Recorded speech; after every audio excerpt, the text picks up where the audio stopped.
Yes, hello everyone. Welcome class 12 to today's video lecture. आज हम class business environment की last dimension यानी legal environment को complete करेंगे. तो let's proceed with it. Class legal environment. ठीक है, तो लीगल वर्ड से ही हमें पता चल रहा है, अगर आप ध्यान से देखो तो लीगल वर्ड से हमें क्लियर हो जा रहा है कि something related to law. Legal word derive कहाँ से हुआ है? लॉ से. यानी लीगल एनवायरनमेंट कहीं ना कहीं इंक्लूड करता है जो भी लॉज बनाए हैं कोर्ट ने या एडमिनिस्ट्रेटिव बॉडीज ने, उनका जो भी इम्पैक्ट पड़ता है बिजनेसेस की फंक्शनिंग पे, वो सब कॉन्स्टिट्यूट करता है लीगल एनवायरनमेंट. ये तो हुआ कि हमने एक लेमैन लैंग्वेज में पढ़ा कि भाई जो भी कोर्ट ने लॉज बनाए या एडमिनिस्ट्रेटिव बॉडीज ने लॉज बनाए, उसका बिजनेस पे क्या इम्पैक्ट पड़ा, वो बना हमारा लीगल एनवायरनमेंट. बट हमें पढ़ना है दो पॉइंट ऑफ व्यू से. कॉन्सेप्ट क्लैरिटी, जिससे हम केस स्टडीज आइडेंटिफाई कर पाए, एंड नंबर 2 इंपॉर्टेंट लाइंस जो हमें आंसर शीट्स में लिखनी है, जिससे हम फुल मार्क्स स्कोर कर पाए. तो क्लास अगर आप ध्यान से देखो, अगर आप अपनी एनसीईआरटी बुक को बेस रखो, जिसको सीबीएसई बेस रखता है क्वेश्चन पेपर बनाने के लिए, एनसीईआरटी से बाहर कभी कुछ नहीं आएगा. तो क्लास एनसीईआरटी को मैं बार बार कहती हूँ फॉलो करो. तो क्लास आप ध्यान से देखो, एनसीईआरटी बेस पे मैंने एक फ्लो चार्ट बनाया है. लीगल एनवायरनमेंट में सबसे पहली चीज जो आती है, जो आपको लिखनी है, legal environment constitutes of different laws passed by the government. Government ने जो भी लॉज पास करे, लॉज चाहे गवर्नमेंट कर रही है, बात यहाँ पे कंफ्यूज नहीं होना कि गवर्नमेंट कर रही है तो पॉलिटिकल एनवायरनमेंट में आना चाहिए. नो, गवर्नमेंट पास लेकिन कर क्या रही है? लॉज. अगर कोई कानून बनता है, कोई लॉ बनता है, तो वो डायरेक्टली किसका पार्ट है? लीगल एनवायरनमेंट का. दूसरी चीज, administrative orders issued by government authorities, courts. अगर कोई ऑर्डर भी निकालता है कोर्ट या गवर्नमेंट का, ध्यान से सुन लो, जिसे कंपलसरी फॉलो करना ही करना है. जैसे अगर गवर्नमेंट ने ऑर्डर निकाला है कि कोविड-19 की सिचुएशन पे मास्क पहनना कंपलसरी है, तो वो भी हमारा किसका पार्ट बनेगा? लीगल एनवायरनमेंट का. तो क्लास ये ध्यान रखना कि बिल्कुल लेमन लैंग्वेज में पेपर में एक्सप्लेनेशन मत लिख के आना legal environment constitute of laws made by the courts और ये ऐसे. प्लीज ऐसी रबिश लैंग्वेज बहुत इरिटेट करती है हम लोगों को एज अ टीचर, कि बच्चे को आ कुछ नहीं रहा है, बस बनाई जा रहा है laws pass by the court, बस हो गया legal environment. Class legal environment में जब तक आप ये तीनों चीजें मेंशन नहीं करोगे, तब तक लीगल एनवायरनमेंट का टॉपिक कंप्लीट नहीं होता. सिर्फ कोर्ट ने लॉज बनाए, सिर्फ यही लीगल एनवायरनमेंट नहीं है. अगर आपको फुल मार्क्स चाहिए, आपको 95 प्लस मार्क्स चाहिए, आपको वो हर चीज लिखनी है, आपको एक कंप्लीट सिनेरियो प्रेजेंट करना in front of the examiner. तो आप ध्यान से सुनो क्लास, ये 3 पॉइंट्स हैं जो लीगल एनवायरनमेंट को डिफाइन करते हैं. अगर आप एक भी पॉइंट को मिस कर दोगे तो वो लीगल एनवायरनमेंट आपका इनकम्प्लीट हो जाएगा. Different laws passed by the government. ठीक है, कि गवर्नमेंट जो है वो कौन कौन से डिफरेंट लॉज उसने बनाए हैं. Administrative orders issued by the government authorities and courts, जो मैंने अभी आपको बताया. Recommendations made by various commissions and agencies at every level of the government, center, state और local. लोकल गवर्नमेंट हो, स्टेट गवर्नमेंट हो, सेंटर, अगर उन्होंने कोई रिकमेंडेशन बनाई है उनकी किसी एजेंसी ने, उनकी किसी कमीशन ने, तो वो भी लीगल एनवायरनमेंट का ही पार्ट है. क्लास अगर आज Indian chamber of commerce and industry या आपका नेशनल कमीशन, आपका डिस्ट्रिक्ट कमीशन, कोई कमीशन या कोई एजेंसी भी अगर कोई रिकमेंडेशन तक बनाता है गवर्नमेंट के किसी भी लेवल पे, लोकल हो, स्टेट हो, सेंट्रल, डजंट मैटर, वो सब लीगल एनवायरनमेंट का पार्ट है. तो सिर्फ लॉज नहीं है लीगल एनवायरनमेंट का पार्ट क्लास, एडमिनिस्ट्रेटिव ऑर्डर्स भी हैं एंड रिकमेंडेशंस भी हैं. तो पहले तो आप इन 3 पॉइंट्स को साइड बाय साइड पढ़ो, वीडियो पॉज करो, यहीं के लर्न कर लो. लॉज हैं, ऑर्डर्स हैं, रिकमेंडेशंस हैं. ठीक है क्लास, अब आपको पता है जितने भी रूल्स एंड रेगुलेशंस होते हैं किसी भी कंट्री के, इन्हें हम बोलते हैं लॉज ऑफ द लैंड. पहले तो ये सुन लेना, इन्हें बोलते हैं लॉ ऑफ द लैंड. की कहीं एग्जाम में आपको दिखे कि लॉ ऑफ द लैंड और आप कंफ्यूज हो जाए कौन सा एनवायरनमेंट है, तो आपको पता होना चाहिए कि जो भी रूल्स एंड रेगुलेशंस, ऑर्डर्स या लॉज बनते हैं, इसे लॉ ऑफ द लैंड भी बोलते हैं.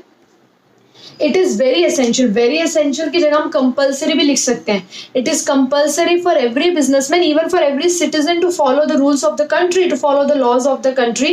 एंड अगर कोई बिजनेसेस इन लॉज को फॉलो नहीं करता या इनको वायलेट करता है, तो क्लास ध्यान रखना, non compliance of these laws can land the business enterprise into legal problem. तो उस बिजनेस के खिलाफ लीगल एक्शन लिया जाएगा, उसके खिलाफ केस हो सकता है, the business can be sued. तो इसलिए ये कंपल्सरी है किसी भी बिजनेस के लिए to follow the laws of the land. अब क्लास आप ध्यान से सुनो, इंडिया में क्योंकि हमारे अपने लॉज हैं, हमारे अपने एक्ट हैं, तो जो भी बिजनेसेस इंडिया में काम कर रहे हैं उनको कुछ एक्ट्स की नॉलेज होनी चाहिए। अगर आप अपनी एनसीईआरटी बुक देखो तो there are numerous acts written जिनकी नॉलेज एक बिजनेस को होनी चाहिए अगर वो स्मूथ फंक्शन करना चाहता है। जैसे कंपनीज एक्ट 1956, अब तो रिवाइज भी हो गया कंपनी एक्ट। कोपरा कंज्यूमर प्रोटेक्शन एक्ट, आप क्लास 10th में भी पढ़ के आए हो। कंज्यूमर प्रोटेक्शन एक्ट 1986, जिसके बारे में हम क्लास 12 में, हमारा पूरा चैप्टर है, चैप्टर नंबर 12 कंज्यूमर प्रोटेक्शन, हम डिटेल में डिस्कस करेंगे। Industrial disputes act 1947 and so on. बहुत सारे एक्ट्स हैं जो मतलब लीगल एनवायरनमेंट का पार्ट है। एक्ट वर्ड देखते ही समझ जाओ लीगल एनवायरनमेंट का पार्ट है ये। तो क्लास ये वो एक्ट्स हैं जिनकी नॉलेज आपको होनी चाहिए अगर आप इंडिया में बिजनेस करना चाहते हो। अब क्लास में आपसे कुछ एग्जांपल्स डिस्कस करूंगी, आपको पता चलेगा कि लीगल एनवायरनमेंट किस तरह से इम्पैक्ट करता है बिजनेसेस पे। नंबर 1, अगर हम बात करें क्लास अल्कोहलिक बेवरेजेस की, तो अल्कोहलिक बेवरेजेस की कंपनीज भी तो चाहती हैं अपनी प्रमोशन करना और टीवी पे एडवर्टीजमेंट दे, बट क्या आपने कभी टीवी पे किसी अल्कोहलिक बेवरेज की एड देखी है? नो। व्हाई? क्योंकि the advertisement of alcoholic beverage is completely prohibited. वो कंपनीज चाह के भी अपने प्रोडक्ट की प्रमोशन नहीं कर सकती है, इट्स प्रोहिबिटेड। अगर वो इस लॉ को नहीं मानती, इस लॉ को तोड़ती हैं, तो नॉन कंप्लायंस में नॉन फॉलो करना, नॉन अडेरेंस, अगर आप रूल नहीं मानते तो non compliance of this laws can land the business into legal problem. Company के खिलाफ स्ट्रिक्ट एक्शन लिया जा सकता है। तो आप समझ सकते हो कि बिजनेस पे इसका इम्पैक्ट पड़ेगा, they have to follow. Next, अगर हम बात करें सिगरेट्स की क्लास, तो जितने भी ये जो सिगरेट्स इंडस्ट्री हैं इनके लिए कंपल्सरी है क्लास की अपने जो प्रोडक्ट के पैकेज में लिखना कि cigarette smoking is injurious to health. आप खुद सोचो कौन सा बिजनेस है जो अपने प्रोडक्ट की बुराई लिख के प्रमोट करेगा अपने प्रोडक्ट को, कि अपने ही प्रोडक्ट के पैकेट पे कौन अपना नेगेटिव पब्लिसिटी करेगा। बट ये कंपलसरी है सिगरेट इंडस्ट्री के लिए। इवन अब तो ये भी बोला गया कि आपको वो फोटो पेस्ट करनी है, फोटो पब्लिश करनी है जिसके अंदर डैमेज लंग्स दिखाए जाए। वरना आप खुद सोचो कोई सिगरेट कंपनी क्यों अपनी बुराई अपने पैकेट पे दिखाएगी, बट ये लॉ है। It is compulsory for them to write cigarette smoking is injurious to health. Number 3, अगर आप बेबी फूड प्रोडक्ट्स देखो तो बेबी फूड प्रोडक्ट्स आते हैं लाइक सेरेलैक एंड बहुत सारे टाइप के प्रोडक्ट्स आते हैं, लेकिन उन्हें अपने पैकेज पे ये जरूर लिखना है that mother's milk is the best. कि उनका प्रोडक्ट कितना भी अच्छा हो, कितना भी न्यूट्रिशियस हो, लेकिन they have to mention that mother's milk is the best. ये उनके लिए जरूरी है, कंपल्सरी है लिखना। तो आप देख सकते हो किस तरह से क्लास ये जो लीगल एनवायरनमेंट है ये बिजनेस की फंक्शनिंग को इम्पैक्ट करते हैं and they have to follow the rules and regulation. तो क्विक रिवीजन करते हैं क्लास फटाफट। लीगल एनवायरनमेंट एग्जाम में जैसे ही आता है आइडेंटिफाई तो आप बहुत इजीली कर लोगे। जहाँ पे भी कहीं पे आपको एक्ट वर्ड दिखे या आपको इन तीनों में से कोई भी चीज दिखे कि गवर्नमेंट ने कोई लॉ पास करा है या एडमिनिस्ट्रेटिव ऑर्डर पास किया है गवर्नमेंट ने, अथॉरिटी कोर्ट ने, या आपको ये दिखे कि रिकमेंडेशन बहुत सारी कमीशन या एजेंसीज ने गवर्नमेंट के हर लेवल पर रिकमेंडेशन, ये वर्ड्स याद कर लो। एनसीईआरटी से बाहर से केस स्टडी भी नहीं आएगी, मार्क माय वर्ड्स। घूम फिर के वो इन्हीं चीजों को उठाएंगे क्लास। एंड अगर आप इनके अंदर डीपली घुस गए, आपने डीपली एनसीईआरटी रीड कर ली, डीपली इन चीजों को समझ लिया, तो ऐसा हो ही नहीं सकता कि आप केस स्टडी मिस कर दो। और दूसरी बात, केस स्टडी के बाद जब आपको एक्सप्लेनेशन करने को बोला जाएगा तो वो भी आप 100% सही करोगे जब आपने हर वो लाइन समझ ली जो आपको लिखनी है।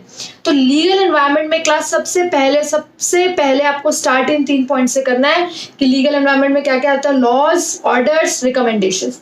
उसके बाद आप लिखेंगे कि बिजनेसमैन के लिए कितना कंपलसरी है लीगल एनवायरनमेंट की नॉलेज रखना, क्योंकि अगर वो इनको फॉलो नहीं करता, mark this thing, non compliance, अगर नॉन कंप्लायंस होती है क्लास तो लीगल प्रॉब्लम्स हो सकती है। दूसरी बात, आपको जरूर मेंशन करना है कि इंडिया में बिजनेस फर्म को कौन कौन से एक्ट्स की नॉलेज होनी चाहिए, mention any 2-3 acts and then you can mention the examples. Okay class, I hope the concept of legal environment is completely clear to you from the point of view of concept clarity as the point of view how to write answers in your board exam. तो class अगर आपको कोई भी doubt है, कोई भी अगर आपको लगता है कि नहीं ये पॉइंट मुझे दोबारा क्लियर होना चाहिए, कोई भी प्रॉब्लम है, you can mark it in the comment box.